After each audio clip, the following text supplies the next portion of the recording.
Cuando usted conoce a Cristo Jesús, lo primero que tiene que entender es que Dios lo quiere restaurar. Porque no conozco una persona ahorita que no requiera restauración. Todos necesitamos restauración en alguna área.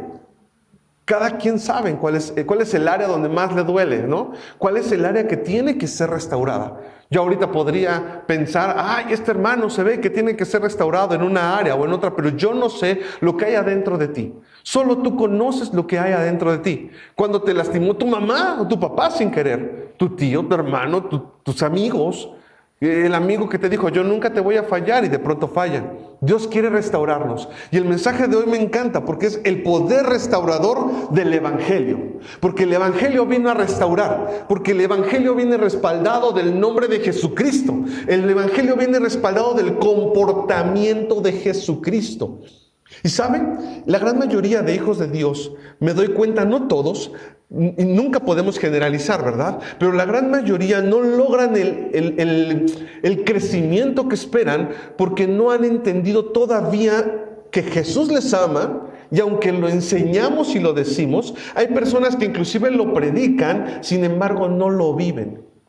El decir Jesús me ama se oye muy bonito y se vuelve muy común, muy cotidiano. Inclusive hasta nos cuesta trabajo no entender que Jesús nos ama.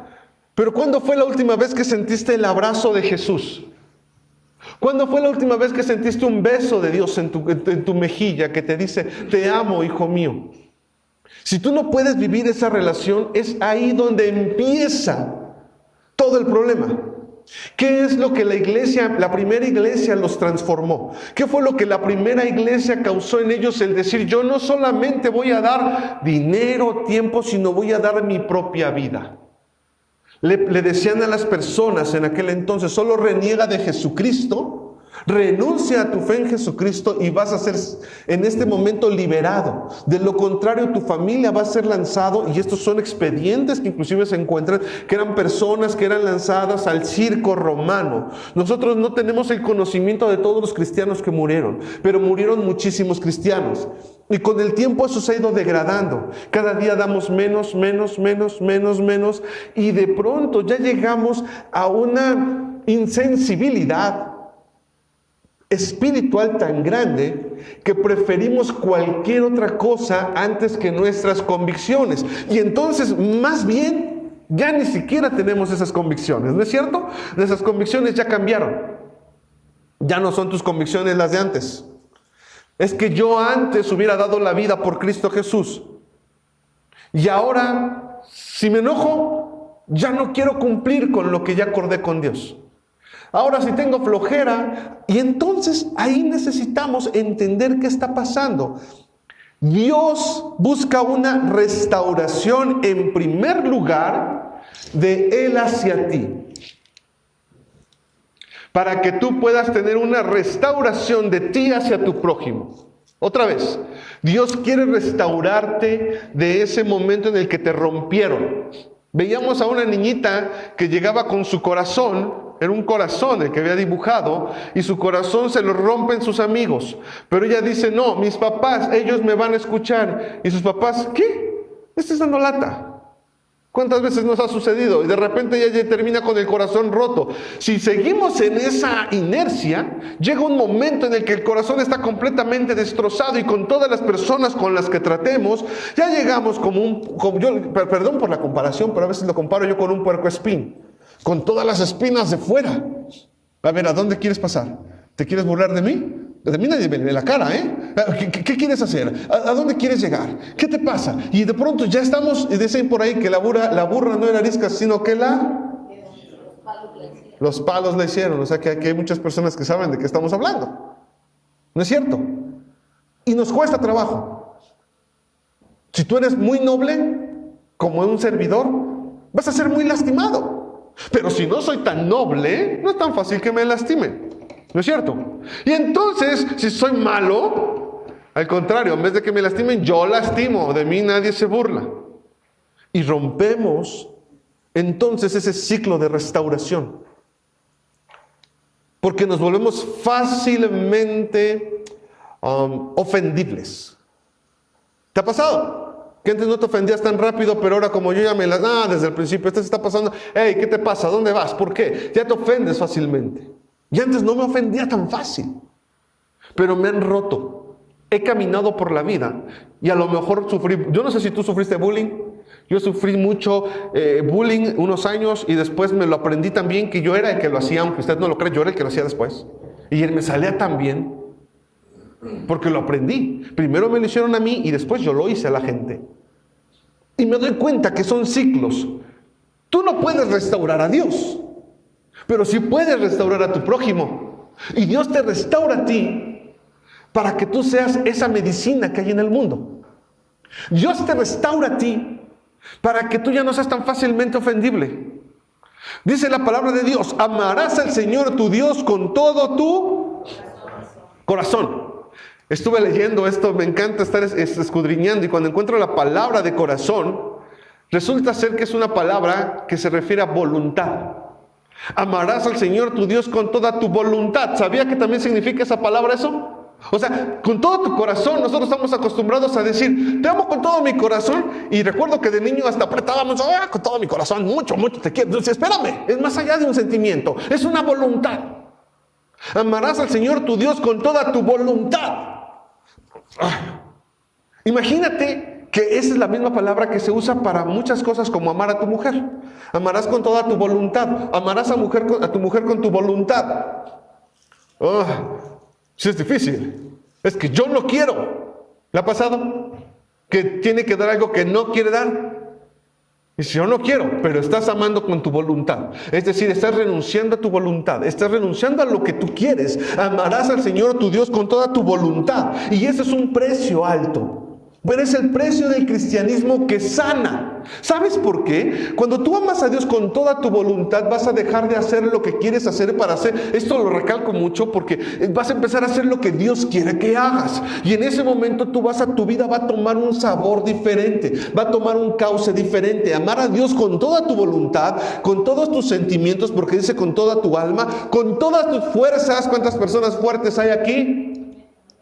¿Cuántos han dormido todavía? ¿Cuántos fuertes hay aquí? Pues con todas tus fuerzas amas a Cristo Jesús. Hasta la muerte lo amaron y hasta la muerte lo tenemos que amar. Porque si tú no amas a Dios hasta la muerte, difícilmente vas a amar a tu prójimo.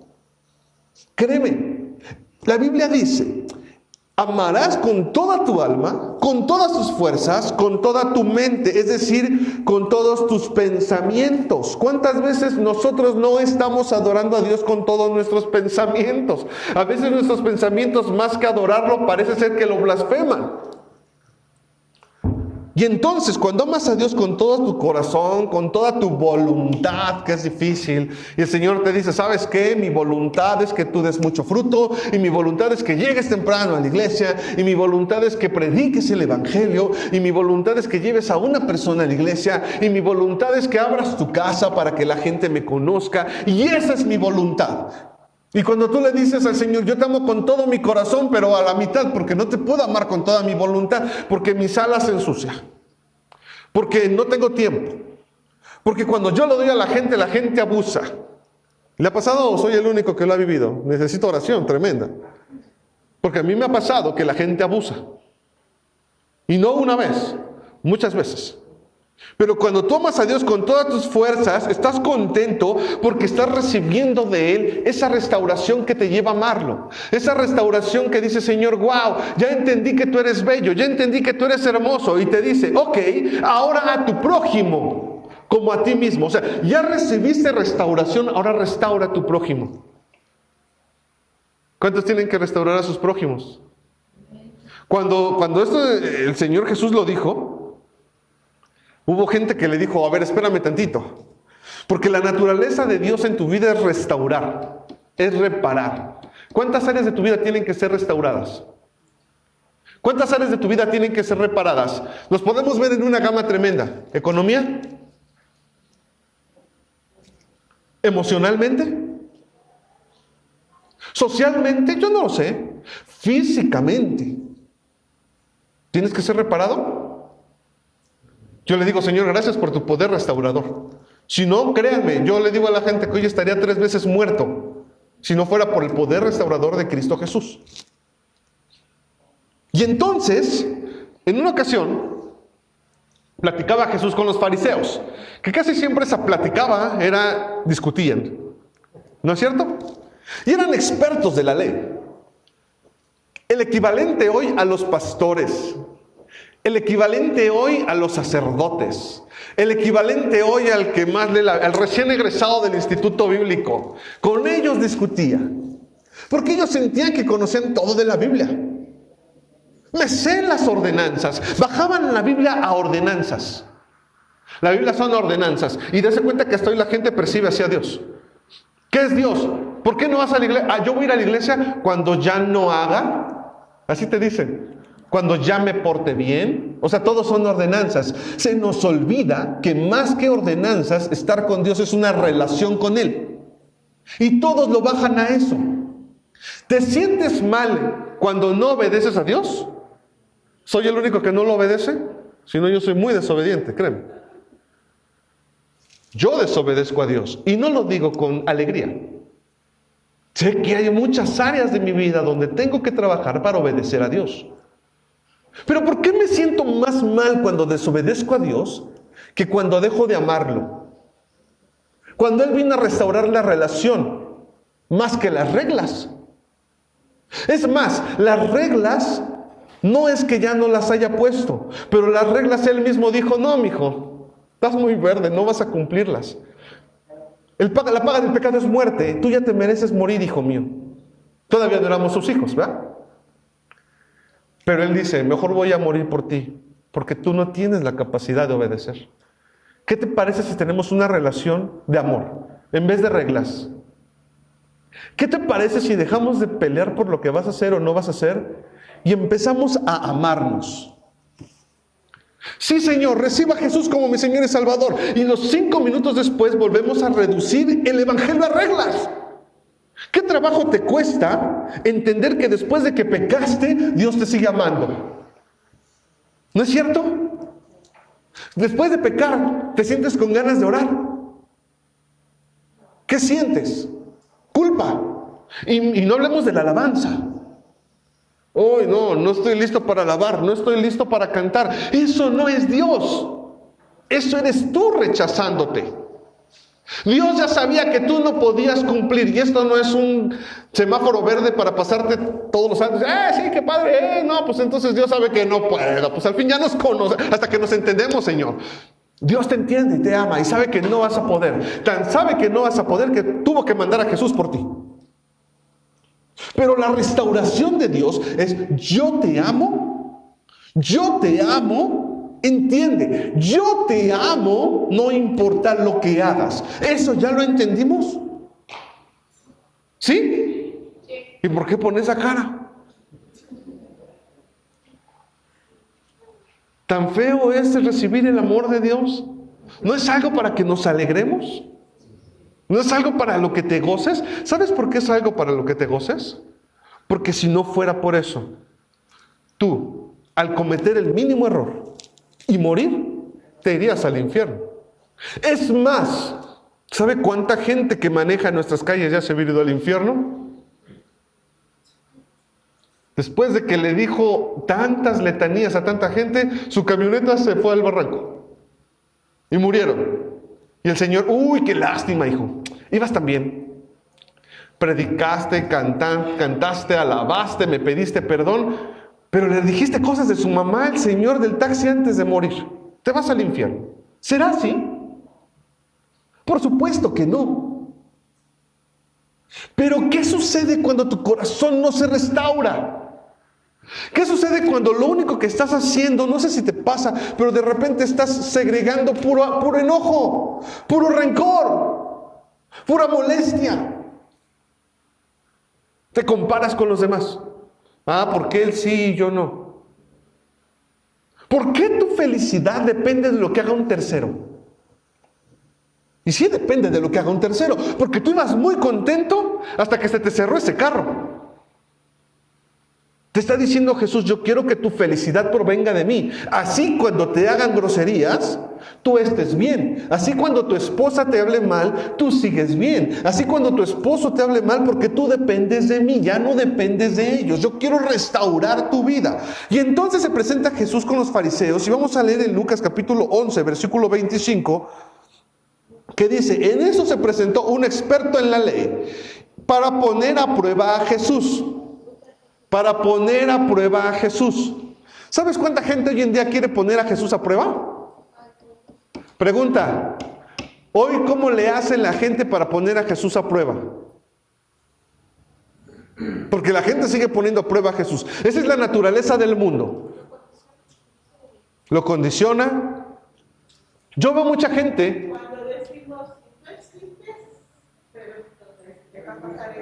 Exacto. Hay mucha gente que dice, ok, bueno, vamos a ver cómo negociamos con Dios. Hace tiempo me hablaron de Cristo y no quise escuchar. Hace tiempo yo sabía que tenía que orar y no oré. No estoy fuerte yo en la fe. Llevo tantos días que no leo la Biblia. No estoy fuerte en la fe. ¿Por qué no hacemos algo? ¿Por qué no utilizamos psicología inversa y se la volteamos a Dios? Y le decimos, Señor, si tú existes, caray, ya no depende de tu fe, ya se la volteaste a Dios. Si tú existes, que yo sane. ¿Conoces a gente? ¿Cómo que si tú existes que yo sane? ¿Que no eras tú el que se tenía que fortalecer en fe para sanar? Ahora ya es mi culpa, ahora está de mi lado, ¿no? Decir el Señor, qué bueno que tenemos un Dios de amor, que busca restaurarnos. ¿Cuándo tienes que buscar a Dios para la prueba? ¿En la prueba? Claro que sí, en la prueba. Pero te tienes que fortalecer antes de la prueba, para que cuando llegue estés fuerte. Pero Dios quiere restaurarte. ¿Y sabes qué pasa? Que el que no se quiere restaurar eres tú. Porque ya hubieras entendido que número uno, no debes de compararte. Número dos, no tienes de que juzgar, porque eso te hace daño a ti. ¿A quién le hace daño juzgar? A ti. ¿A quién le hace daño tener rencor? A ti. Y si Dios quiere restaurarte, y cuando ya te sientes limpio y restaurado, lo primero que haces es atacar al prójimo, piensas que estás ganando, pero estás perdiendo. Entonces aquí viene un maestro de la ley, muy chicho, diciendo, yo ahorita voy a hacer que el maestro se equivoque. Ay, qué rico. Y viene a poner a prueba a Jesús. Se pone de pie y entonces le dice, ok, vamos a ver qué tan bueno eres, Jesús. ¿Por qué no vamos a Halloween? No tiene nada de malo. ¿Está prohibido en la Biblia? Dice, ¿no irás al Halloween? ¿Va que no? ¿Sabes ahora cómo ponen a prueba a Jesús las personas? Poniéndote a prueba a ti. Y ven hasta dónde eres capaz de guardar tus convicciones. Y te van a juzgar y te van a criticar. Porque quieren ver hasta dónde tú eres capaz. ¿Sabes por qué? Porque nadie quiere seguir a un Dios que sus seguidores no tienen la capacidad de guardar convicciones. ¿Sabías eso? Nadie quiere seguir a un Dios que los seguidores ni siquiera se acuerdan de él. La gente tiene sed de un Dios que restaura, de un Dios que cambia vidas. Porque pan con lo mismo me han dado desde los partidos políticos hasta mi familia y otras religiones. Yo quiero en verdad un Dios que restaura. Yo quiero en verdad un Dios que sana. Y cuando veo que hablas de la gente, no, ya no me suena tanto tu Jesús. Cuando veo cómo eres con las personas, ya no. Cuando veo cómo te expresas de las mujeres. Cuando veo cómo te expresas de los hombres.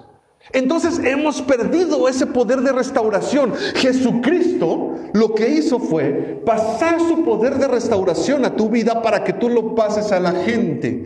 Él tiene un poder restaurador. Y entonces cuando quieren poner a prueba a Jesús, le dice, Maestro, ¿qué debo de hacer para heredar la vida eterna? Como muchos hoy, eso es lo que quieren. A ver, cristiano, dime cómo le puedo hacer para yo ser salvo. Dime cuántas reglas. Y entonces, versículo 26, Jesús le dice, como está escrito en la ley. ¿Cómo lo interpretas tú? Nuestro maestro inteligente ni siquiera contesta a él. Lo que le está diciendo es, a ver, Me vienes a probar, pero tú ya lo sabes. Y me recordó tanto a mí. Porque a veces le digo, Señor, ¿cómo puedo crecer? Señor, ¿cómo puedo vivir en las sanidades, en los milagros, en tu presencia? ¿Cómo? Dime cómo. ¿Cómo puedo oír tu voz?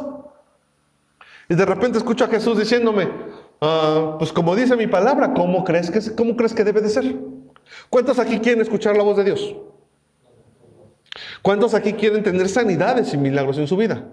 Esos mismos que levantaron la mano me pueden decir, ¿cómo creen que eso puede pasar?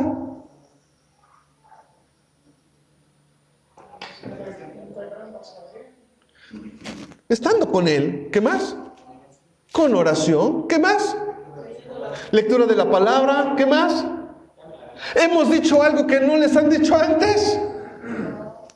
¿Dónde está el hilo negro? No, es que yo quiero un camino, un atajo. Un camino más fácil. Es que orar está bien difícil. Y leer la Biblia también. Y siempre todas nuestras soluciones están en eso, en lo mismo. Y Jesús le está diciendo, a ver, ya te sabes el camino. Deja de preguntar, mejor actúa. Y entonces le dice, dime tú, ¿qué dice la Biblia? Y entonces él le dice, pues la Biblia dice, amarás al Señor tu Dios con todo tu corazón. La palabra que ocupa aquí es cardia. Y cardia también se ocupa en el hebreo para decir voluntad. Amarás a Dios con todo tu corazón, con toda tu voluntad. Creo que aquí muchos tenemos que aprender a amar a Dios con nuestra voluntad. Porque cuando tenemos que amarlo con nuestra voluntad siempre está decidiendo bien feo, bien diferente a lo que Dios nos pide. Con todo tu ser, con todas tus fuerzas, con toda tu mente. Es decir, con todo. ¿Con qué? Con todo. Con todo. ¿Cómo tienes que amar a Dios? Con todo. ¿Alguna vez te has preguntado si tú amas a Dios con todo? ¿Te lo has preguntado? A ver, vamos a hacer un ejercicio. Pregúntate en este momento, ¿yo en verdad amo a Dios con todo? ¿En verdad? No hay iglesia ahorita dentro de ti, no hay nadie te está viendo, no tienes que quedar bien con nadie. ¿Nos estará faltando amar a Dios con todo? Porque nuestra voluntad casi siempre hace lo que quiere. Y terminamos diciendo, bueno, al fin Dios ya me conoce. Pero te está diciendo, amarás así a Dios. Y el segundo es, ama a tu prójimo como a ti mismo. Entonces, le dice Jesús, bien has contestado. Haz eso y vivirás. Ama a Dios con todo. Ama a tu prójimo y vivirás. No sé si esto ya lo entendimos.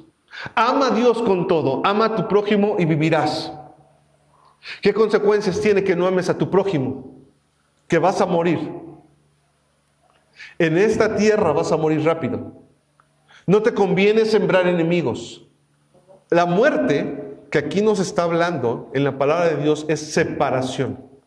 La muerte siempre, nosotros cuando leas muerte en la Biblia, no siempre es y dejó de respirar. No siempre. No estoy diciendo que siempre, No siempre. A veces la muerte va más en separación. Porque eso realmente es la muerte. Lo hemos estudiado que es separación. ¿Por qué nos duele? ¿Por qué me dolió que mi papá murió? Porque se separó de mí. ¿Qué le dijo a Adán y Eva? De cierto, el día que comieres, morirás. Te separarás. Y comieron y dijeron, sigo vivo. No es cierto. A partir de hoy empezó una separación de Dios. Una separación de Dios. Hasta que de pronto, yo ya no volví a leer de Adán y Eva. Que dijeran, y Adán y Eva después iban al tianguis. Ya no supe nada de ellos. Y adoraron a Dios, y Adán se arrepintió y levantó un altar, y le dijo a Abel, mira, así, ya no supe nada de él. Hubo una muerte verdadera, hubo una separación de Dios completa. Y entonces aquí vemos que le dice, haz esto y vivirás. Necesitas hacer esto para vivir. Y yo te puedo decir que hasta en el mundo secular necesitas hacer esto para vivir. ¿Cuántas personas por odiar a su prójimo se bajan a pelear y les dan un balazo y hasta ahí llegaron? O inclusive, yo tengo un caso muy triste y cercano, muy cercano, pero muy cercano, de una persona que insultó a una niña y eso costó que mataran a su papá, a su mamá y a él y los dejaran apilados en el baño. Ama a tu prójimo y vivirás. Ama a Dios con todo tu corazón. Así que él se quería justificar. Y dije, wow. Nosotros a veces vemos a los fariseos como malos. ¿Le ha tocado? Yo cuando leo la Biblia, yo veo como las caricaturas. Yo creo que las caricaturas me hicieron mucho daño. Y yo veo como un Gargamel ahí siempre diciendo, ¡ah! Jesús, ay, son tan malos, los malos del cuento. Pero a veces ese fariseo eres tú. Te dicen, ama a tu prójimo. ¿Y qué dices? A ver, pastor, a ver. Pero ¿y si mi prójimo es así? Ah, no, si entonces ódialo y mátalo. Ay, qué bueno. ¿No? Todos queremos ser diferentes en las reglas. Queremos que para nosotros se apliquen, pero no queremos para los demás. ¿Te ha pasado?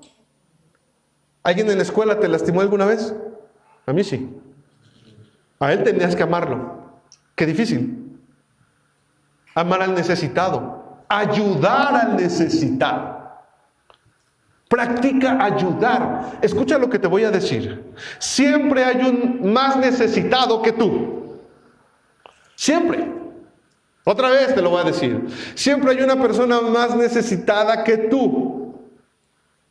Porque cuando yo pensé que era muy necesitado, volteé y vi que una persona que también tiene necesidad. Y más que yo. Pero después vi que esa persona también tenía el poder de ayudar a alguien más que tenía necesidad. Dice la Biblia, todo lo que el hombre sembrare, eso mismo cosechará. Y sabes, la cosecha a veces es bien difícil. Tú siembras un frijol. ¿Cuántos frijoles cosechas? No es cierto. Si tú siembras un frijol, tú vas a cosechar más de uno, porque da muchos frijoles. Y cuando hablamos de esto en la ofrenda y en el diezmo, nos alegramos. ¿Cuántos siembran en el reino? Amén. A mí, el diezmo y la ofrenda para mí han sido una fuente de bendición. Muchos dicen que no, otros se pelean con el diezmo, enriqueces al pastor. Créeme, no me enriqueces. Te lo aseguro que no me enriqueces. De hecho, que a lo mejor tendríamos más dinero si no estuviéramos con la iglesia. O sea, no me enriqueces. Pero aprendí a que Dios ve el corazón. Y cuando aprendí a sembrar, ¿qué creen? Yo sembraba un frijol, cosechaba 5. ¡Qué padre! Y cuando siembras odio, un frijol de odio, ¿cuántos frijoles de odio cosecharás? Allá no nos gustó. Pero la Biblia dice, no te engañes. ¿Cómo dice? ¿Y cuántos se quieren engañar aquí? Qué bueno que no hubo amenes, estamos despiertos todavía, no falta amén. ¿Cuántos quieren cosechar odio? Dice, no te engañes. Dios no puede ser burlado. Oye, no, pero eso sigue muy fuerte, eso es de la ley. No es cierto, no es de la ley. Algunos le llaman karma. Nosotros los hijos de Dios no creemos en eso. Pero ¿sabe algo? Yo creo firmemente, rotundamente, que si la Biblia lo dice, eso es, y ahí dice, todo lo que el hombre sembrare, eso mismo cosechará. ¿Cuántos quieren ser perdonados por Jesús? No levantes ahora la mano y dime cuántos tienen a una persona que no le han podido perdonar algo.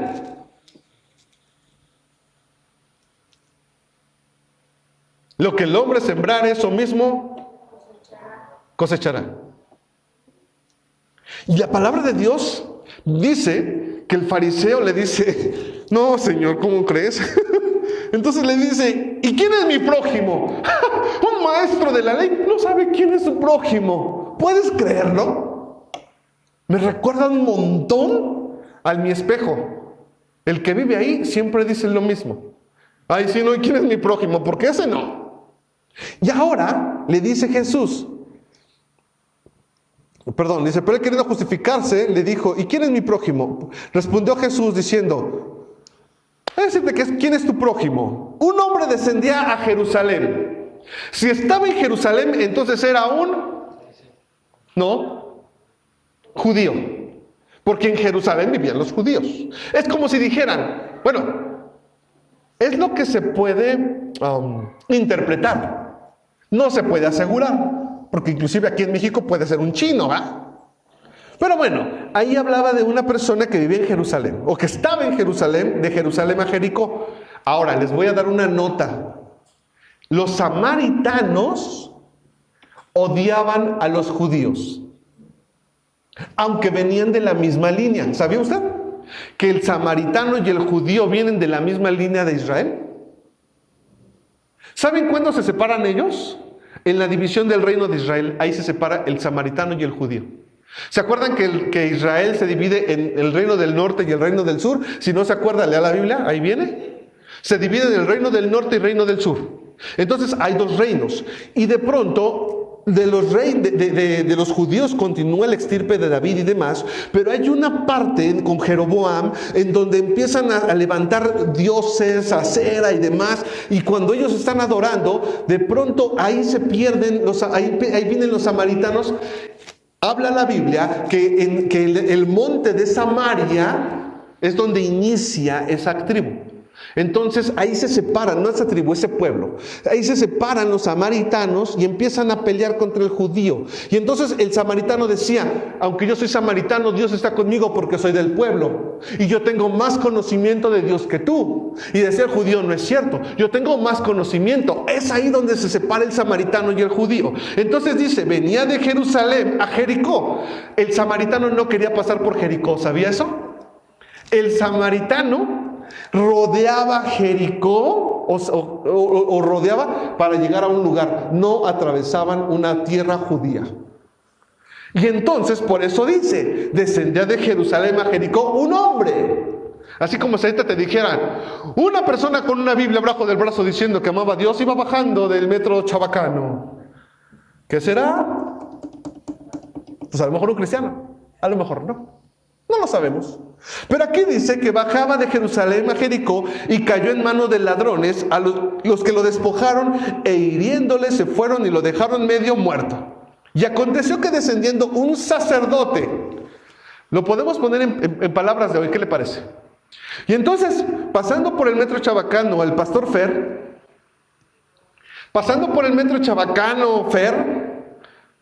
Luis, Marco, Juan, Silvestre iba pasando por el metro Chabacano y se encontró a esta persona que estaban golpeando, que habían golpeado y lo encontró mal herido. Y le dijo, ayúdame, dame 10 pesos. Y le dijo, lo que dice todo mexicano, no gracias, ahorita no tengo. Aquí no pasa, bendito Dios. Pero la Biblia dice que el que le da al pobre, a Dios le presta. ¿Puedes sembrar con los pobres? Es que yo soy muy pobre. No, hay uno más pobre que tú. ¿Y sabes algo? Ese esfuerzo Dios lo ve. Llega a pasar que solo tienes esos 10 pesos que le vas a dar a la persona pobre. A mí me llegó a pasar. me pasaron cosas fuertes cuando tuve que aprender a sembrar, porque todo lo que el hombre sembrar, eso mismo cosechará. Y Dios no se queda sin ver lo que tú haces. Y Dios todo lo que tú haces te lo regresa. Todo. Así que aprende a sembrar. La iglesia tiene que aprender a sembrar, a dejar de ser indolente con la gente, porque ese es el poder restaurador de la iglesia, del evangelio. Dejar de ser indolente con el que tiene un sufrimiento. Porque cuando lo tienes tú, quieres que todos volteen a verte, pero cuando lo tiene alguien más, y es triste, pero ni en la oración. Les voy a platicar que una vez, hace mucho tiempo, hubo un pueblo ahí en Veracruz que quedó muy destruido y le pidieron ayuda a la iglesia cristiana. ¿Y saben cuántos dijeron, aunque sea te van 10 pesos? Así son ellos, no hagan caso. Nadie pudo ver por ellos. Y estamos hablando de nuestros hermanos en Cristo. A ver, entiende, tus hermanos en Cristo aceptaron a Cristo igual que tú. Dios es su Padre igual que el tuyo. Ese se llama prójimo. Y así le pasó a él. Pasó un pastor, así dice. Un sacerdote. ¿Qué era un sacerdote? Un pastor, un líder. Yo soy líder de evangelismo, yo soy líder de predicación, yo soy líder de alabanza. Ay, sí, yo soy líder. Oye, hay alguien en necesidad. Uy, qué mal plan, qué tristeza. Voy a orar por él. Ay, no vengas a orar por él. O sea, la oración sí sirve, pero Dios te dio los medios para que actúes. Mira, gracias por tus oraciones. ¿Nos caen tan bien tus pesos con esa gente? Y mira que no te estoy pidiendo para mí. No seas indolente. Imagínate que el pastor hubiera pasado y, pobre hombre, voy a orar por ti. Espérame. Oye, espérame, ahorita me estoy doliendo, estoy en el piso, me lastimaron, me dejaron sin nada. El evangelio aprende a dar. Lo primero que aprendí para que Dios me trajera bendición fue dar.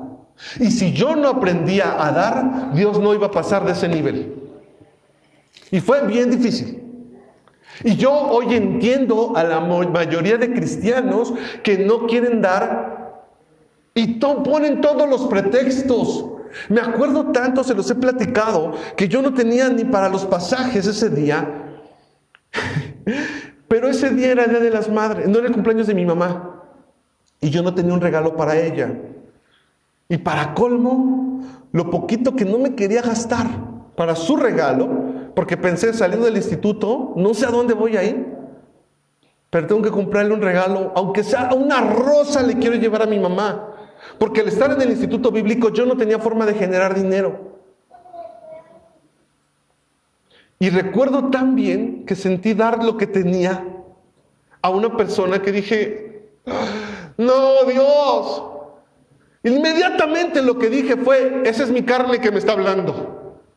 Y me puse a reprender, ¿no? Esa voz fuera de aquí, esa voz me está lastimando. ¿Cómo crees? Ya suéltame, me lastimas. Y el Señor solamente me decía, lo que el hombre sembrare, eso mismo cosechará. Hijo, si tú aprendes a dar uno, vas a cosechar dos. Está bien. Me acuerdo cómo con dolor, dije, tu palabra dice, no con tristeza ni por necesidad, o sea, y como dicen, y de buena forma. Sonría. Aprende a sonreír. Y yo aprendí eso, y cuando aprendí eso, así se los enseñé a mis hijos. A ver, con buena actitud. Pero ya pedí perdón, con buena actitud. Porque así aprendí de Dios, con buena actitud. Dios te bendice, llévate mis pasajes, que Dios te ama. Y ese día corriendo hasta General Anaya para llegar al instituto, llegando tarde y me tomaron un retardo. Inmediatamente no culpa a Dios. ¿Ya ves, Señor? ¿Ya ves? ¿Ya ves? Este seguro no fue Dios, fue mi voz, si no hubiera llegado temprano. Enojadísimo. Y cuando termina ese día las clases, se acerca una persona a la que le agarré mucho cariño por eso y me dio un par de aretes de oro que mi mamá todavía, hasta hace poco creo que se perdió alguna cosa así, pero me dio un par de aretes de oro. Y no saben cómo tocó mi corazón ver que lo que sembrara, eso mismo cosechará. Y me dijo, mira, yo no sé por qué, pero sentí darte esto para tu mamá. El cristianismo es dar. ¿Por qué Dios quiere que des? Es más, ¿por qué Dios puso esta parábola? Está poniendo a los que creen en Dios. Y dice, y pasando un sacerdote, caminó por aquí, por ahí, viéndole, pasó de largo. Espero que tú no seas de esos hijos de Dios que ven al necesitado y pasan de largo. Ay, sí, pobrecito. Eso no podemos hacer. Mira, yo sé que no, algo que he vivido a partir de que aprendí a dar es, no me voy a acabar a los pobres. Se acaban mi dinero antes de que yo acabe con los pobres. Porque empecé dando a tal hora y ya cuando me doy cuenta, no, pues ya no me queda nada que darle. Pero tienes que aprender a sembrar. Eso es el evangelio. Siempre va a haber alguien en el que pueda sembrar. ¿Cuántos quieren cosechar? Aprendan a sembrar, no solo eso. Y mira que no te estoy hablando como muchos pastores religiosos que te dicen, oh, siembra aquí en la casa de Dios, a ver tu reloj, a ver no, eso es un asalto bíblico, no. Te estoy diciendo, tu prójimo te necesita. Ese es el poder restaurador de Dios. Cuando ven que tú sabes dar, dicen, ah, chirriones, ¿y este qué? ¿Por qué da? Si yo ni de su familia soy. Ese corazón que se ha endurecido porque te han lastimado, te han hecho duro, te han ido rompiendo y ahora yo ya no quiero dar. ¿Saben cuántas veces he atravesado porque me quieren romper? Porque me encanta tener ese corazón tonto para muchas personas, porque yo sí me doy cuenta que muchos lo confunden con un corazón tonto. Ese remenso siempre nos da. Yo sí lo distingo. Y distingo cuando se burlan y me doy cuenta. Y cuando mi corazón se empieza a endurecer, Dios me dice, ¿a dónde vas? Señor, ya me cansé que se burlen de mí. Yo tonto no soy y tú lo sabes. Y el Señor me habla muy claro y me dice, pues tienes dos caminos. O te empiezas a comportar como ellos quieren que te comportes, o sigues siendo ese buen samaritano que yo quise tener en ti. Tú lo decides. Y luego, versículo 32, asimismo, pasó el líder de alabanza, un levita. ¿A qué se dedicaban los levitas? ¿A qué se dedican los levitas? A atender las cosas de Dios. Oh, hermano, ama a tu prójimo como a ti mismo. Mira qué bonito. El diezmo y la ofrenda ha sido la mejor semilla que yo he aprendido a dejar. No con tristeza ni por necesidad, porque Dios ama al dador alegre. Pero no es la única semilla que aprendí a sembrar. Aprendí a que también la gente pobre allá afuera necesita. Aprendí a que hay necesitados. Aprendí a que nada de lo que yo tenga aquí en esta tierra, nada me voy a llevar al cielo. Y dice la palabra de Dios que la primera iglesia daba todo y se ayudaban. Y estaban tan unidos que la gente decía, ¡guau! ¡Qué unidos son! Ahora estamos tan separados que la gente dice, ¡guau! ¿Cómo pelean los cristianos? ¿Qué necesitamos aprender? A dar. ¿Sale? Asimismo, un levita llegando cerca del lugar, viéndolo, pasó de largo. Pero un samaritano, ¿por qué habla de un samaritano? Porque el samaritano estaba peleado con el judío. Él no iba a ayudar a un judío. ¿Hay alguien que te cae gordo? No digas amén, guárdatelo, no digan amén. Testimonios ahorita no. ¿Hay alguien que te cae gordo? Amén. Imagínate que hace que te cae gordo. Hoy Dios te dice, cómprale un chocolate y regálaselo. Y dile, te amo.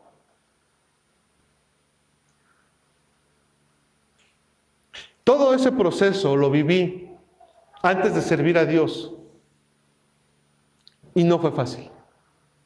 Aprender a darle un chocolate a la persona que me odiaba, que me trataba mal, que me golpeó inclusive, y que después me amenazó.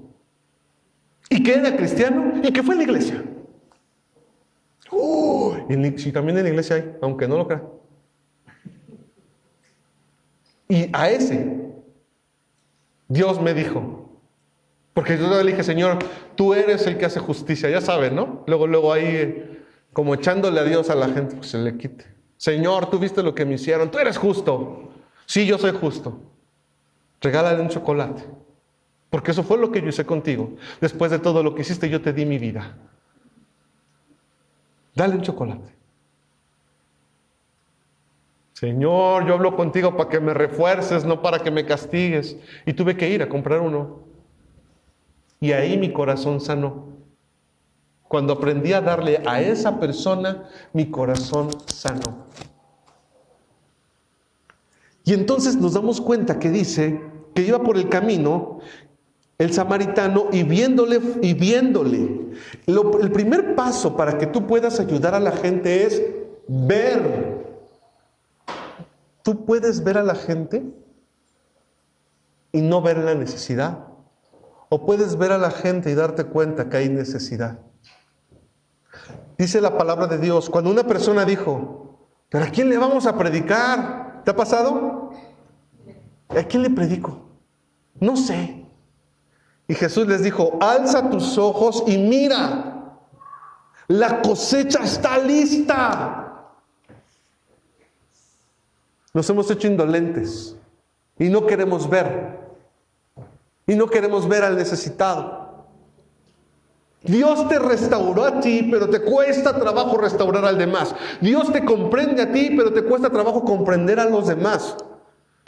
¿Cuántas cosas estás patentando que en vez de sanar, estás lastimando? En vez de estar libre, te estás en el cautiverio. Dios es libertad. Dios es amor. Dios es restauración. Y su palabra dice que Él fue conmovido a misericordia.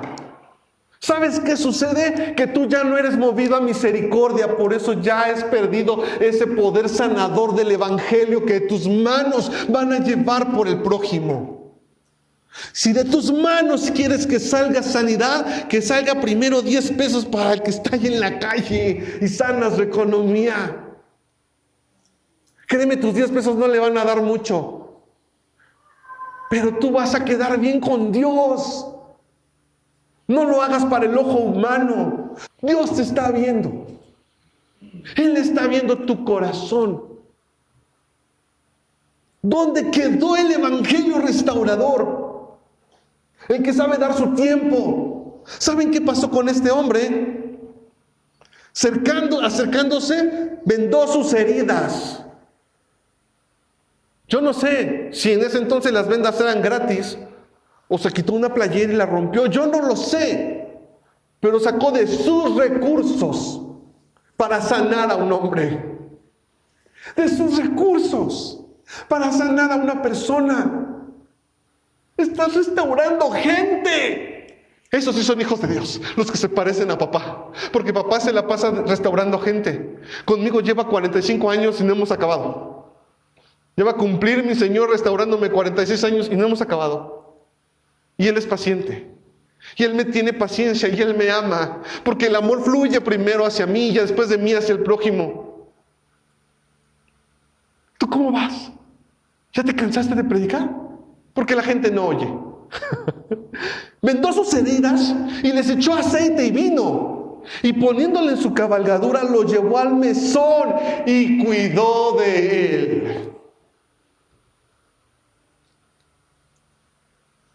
Fue el único que no dijo, ay, voy a la iglesia, perdón, es que tengo que llegar a ministrar. Cuidó de él. Yo no sé cuántos aquí sienten el llamado del Espíritu Santo diciéndote, tienes que empezar a dar testimonio menos con tu boquita y más con tus manitas. Siempre hay alguien al que le puedes dar. Siempre hay alguien a quien puedes ayudar. Cuando te cueste trabajo darles, acuérdate cómo Dios te ha dado a ti. A manos llenas. A partir de que tú lo conoces, Él empieza a proveerte. A partir de que lo conoces, Él empieza a darte. Y muchas veces su misericordia es tan grande que reconocemos a Dios, ya que lo aceptamos y volteamos atrás y decimos, wow, todavía no lo conocía y Él ya me cuidaba. Nosotros le amamos a Él porque Él nos amó primero. Yo todavía no lo aceptaba y Él ya me estaba cuidando. Yo todavía no lo aceptaba, no sabía nada de Él. Y Él puso en mi familia una situación que provocó que le buscáramos y que le recibiéramos. Él restauró nuestras vidas, restauró nuestra familia. Y después nosotros pudimos empezar a restaurar gente. Pero estamos distraídos como el levita, como el sacerdote, en estar haciendo iglesia nada más. No está mal hacer iglesia, pero la iglesia se hace desde aquí hasta la calle. Y me conocerán en Judea, en Samaria y hasta lo último de la tierra. El hacer iglesia, aquí venimos a cargar pilas, agarramos granadas. Imagínate aquí que fuera un búnker donde venimos por la escopeta, donde venimos por todo y decimos, ok, de regreso. Y nos vamos el domingo porque el lunes vamos a ir a buscar gente. Y Señor, no, vamos a atacar. Satanás no puede hacer esto. Ven para acá. Y empezamos a atacar y empezamos a decirle a la gente, Cristo te ama. Y llegamos aquí el domingo y decimos, de lo que me llevé la semana pasada, pude ocuparlo y tantos han aceptado a Cristo. Y dice, otro día, o sea, llevaba días cuidándolo. ¿Sabes cómo se llama eso? Discipulado. Dedicas días. Ya estuvo bien que recibas días. ¿Te cuesta trabajo conectarte el jueves? Te tengo una noticia. ¿Por qué no te conectas el miércoles, pero con otra persona y ahora tú le enseñas? Ten discípulos.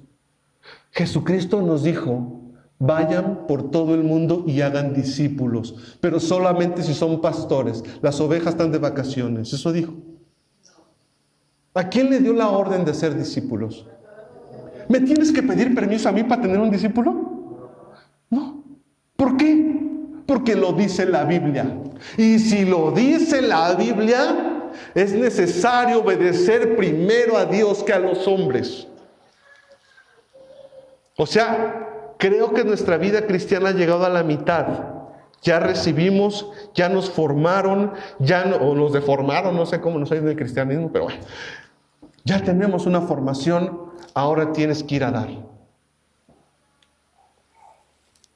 Tienes que hacerte tiempos para Dios. Es que no tengo tiempo, mira, créeme. Sí tienes tiempo. Lo sé, porque si tienes tiempo para muchas otras cosas, tienes tiempo para Dios. Otro día sacó sus denarios. Fíjense, todo lo que le llevó cuidar a este hombre. Sus bienes, su tiempo, sus denarios, su dinero, y se los dio al mesonero y le dijo, cuídalo. Y todo lo que gastes de más, yo te lo pagaré cuando regrese. Te voy a anticipar que cuando tú hagas esto, te van a decir, es que tú eres muy tonto. Es que tú eres muy noble. ¿Por qué les das así? Esto te va a pasar. Esto se llama poder restaurador del Evangelio. Pero le quiero decir una cosa. Que cuando este hombre sanó, dejó de recibir. Y aprendió una lección. Vamos a leerla. ¿Quién pues de estos hombres parece el prójimo? Le dice, a ver, ¿no sabes qué es un prójimo? ¿Quién de estos se comportó como un prójimo? ¿Qué le contestó? El samaritano, el que nos cae gordo. Ese fue el único que se portó como prójimo. Y le dijo, el que usó misericordia. Y Jesús le dijo, y esto quiero que se lo grabe en su corazón, con esto quiero cerrar el mensaje del día de hoy, antes de que pasemos a la mesa del Señor. Ve y haz tú lo mismo. Esta fue la ordenanza. Ve y haz tú lo mismo. Jesús te restauró. Te toca restaurar. Te toca restaurar. Te va a costar dinero. Ya no vas a recibir tantos bienes de parte de él. Es que el pastor siempre nos da. No, ya no. Le vamos a dar a quien lo necesite. Pero ¿qué te parece si creces y empiezas a dar? Ve y haz tú lo mismo. ¿Cómo es posible que no podamos tener gente en una convocatoria evangelística? La gente necesita la restauración que Dios derramó en tu vida. La gente necesita el poder sanador que Dios trajo a tu familia. Dales la oportunidad de que vivan el poder de la restauración. Ve y haz tú lo mismo. Sí, conviértete en ese hombre noble que a todos ayuda. Sí, conviértete en ese tonto que ama a la gente. Sí, también sé sabio. Vas a tener que pedirle mucha inteligencia a Dios porque muchos van a abusar.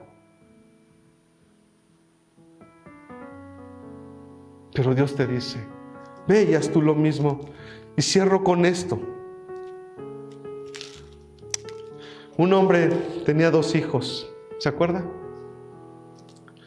Y uno se gastó todo en parrandas porque pidió su herencia. Y después de un rato se dio cuenta que le había regado.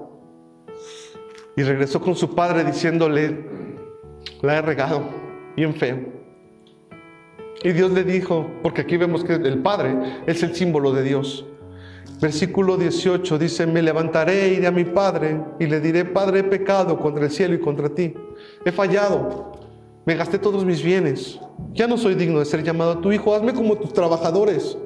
Y el padre, dice, levantándose vino a su padre y cuando aún estaba lejos, todavía no llegaba a la casa pensando, ¿cómo me voy a disculpar? Venía chiviadón. voy a tener que hablar con él y pues aunque me trate como un trabajador, a partir de mañana no me importa dormir en el piso. Pero su padre lo vio de lejos y dijo, mi hijo ya regresó. No dijo, mira, viene con la cola entre las patas. No, dijo, ya regresó. Mi hijo ya regresó.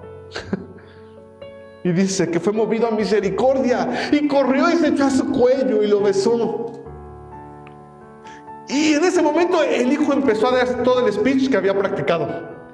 Ya había practicado su speech, ¿no? Entonces le dice, y el hijo le dijo, Padre, he pecado contra el cielo y contra ti, ya no soy digno de ser llamado tu hijo. Pero el padre no lo peló. Traigan la mejor vestidura para mi hijo. Viene mal, lo veo mal y huele mal. Restaurémoslo, báñenlo, perfúmenlo, pónganle una túnica. Ese es mi hijo que se fue y regresa. Ese es el amor del Padre. Ese es el poder de la restauración de Dios a tu vida. Siempre lo ha hecho y siempre lo hará. Él te restaura y te restaura y te restaura porque te ama. Y a ti te toca restaurar. Es la naturaleza del reino, es la cultura del reino, es la forma en la que nos movemos en el reino. Dios nos restaura y nosotros restauramos. Vivimos en un evangelio de restauración, vivimos en un evangelio donde queremos ser mejores, vivimos en un evangelio donde nos equivocamos, donde todos somos pecadores, pero a todos Dios nos ama, donde hemos aprendido a recibir, pero ahora estamos listos para dar, para ser ese nuevo hombre que da, esa nueva mujer que da. Para eso, restauración. ¿A cuántos Dios los abrazó así? Dios te vio de lejos y te dice, ven, te abrazó. Y te dijo, olvida lo que pasó. Oye, pero mira, me olvidé de ti. Y pónganle perfume, báñenlo y maten al becerro gordo. Porque mi hijo que estaba muerto, estaba separado, muerto, separado, hoy está aquí con nosotros. Y después él, al ver esto, se dio cuenta. Yo me imagino que la restauración viene de Dios. Y esa restauración que recibiste gratis, es necesario que la des gratis.